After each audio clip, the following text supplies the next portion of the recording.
بسم اللہ الرحمن الرحیم۔ السلام علیکم۔ جناب فاطمہ الزہرا سلام اللہ علیہا کی زندگی خواتین کے لیے اسوہ حسنہ ہے۔ آپ کی والدہ محترمہ ملکۃ العرب تھیں، لیکن آپ نے کبھی بھی زیب و زینت کی زندگی نہیں گزاری۔ آپ کے والد محترم مختار کائنات تھے، لیکن آپ نے اس کا کبھی فائدہ نہیں اٹھایا، بلکہ محنت و مشقت میں زندگی گزاری اور اپنے کردار کو نمونۂ عمل بنایا۔ آپ کے شوہر امیر المؤمنین تھے، لیکن آپ نے کبھی بھی کوئی فرمائش نہیں کی اور ہمیشہ ان کی خدمت میں زندگی گزاری، یہاں تک کہ بوقت آخر معذرت طلب کی کہ اگر کوئی کوتاہی ہو گئی ہو تو معاف کیجیے گا۔ آپ کے فرزندان جوانان جنت کے سردار تھے، اس کے باوجود فاقوں میں زندگی بسر کی، یہاں تک کہ روزہ رکھنے کے بعد بوقت افطار کا سامان یتیم، اسیر اور مسکین میں تقسیم کر دیا، جس پر سورہ دہر کی آیت نازل ہوئی۔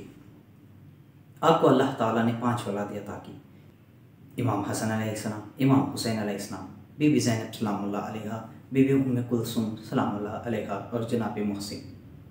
آپ کے فرزندان راہ خدا میں شہید کر دیے گئے اور آپ کی بیٹیوں کو راہ خدا میں اسیر کیا گیا۔ آپ وہ ممدوحہ ہیں کہ جن کی شان میں آیت تطہیر، آیت مباہلہ، سورۃ الکوثر اور سورہ دہر کی آیات نازل ہوئیں۔ آپ وہ خاتون ہیں کہ جن کا رشتہ عرش اعظم پر ہوا۔ آپ وہ اکلوتی بیٹی ہیں رسول اکرم کی کہ جسے ام ابیہا کہا گیا، اور آپ ہی کو رسول اکرم صلی اللہ علیہ وآلہ وسلم نے فاطمہ بضعۃ منی کہا۔ آپ وہ عبادت گزار خاتون ہیں کہ جب مصلی پر عبادت کے لیے تشریف لاتی تو زمین سے عرش تک نور کا ایک سلسلہ قائم ہو جاتا۔ آپ کو 2 اماموں کی والدہ ہونے کا شرف حاصل ہوا اور آپ کی نسل میں امامت رکھی گئی ہے۔ آپ وہ باعفت خاتون تھیں کہ جب ایک شخص جو کہ نابینا تھی رسول اکرم صلی اللہ علیہ وآلہ وسلم کے ساتھ گھر تشریف لانے لگے تو انہیں داخل ہونے کی اجازت نہ دی کہ وہ تو نابینا ہے لیکن میں تو اسے دیکھ سکتی ہوں۔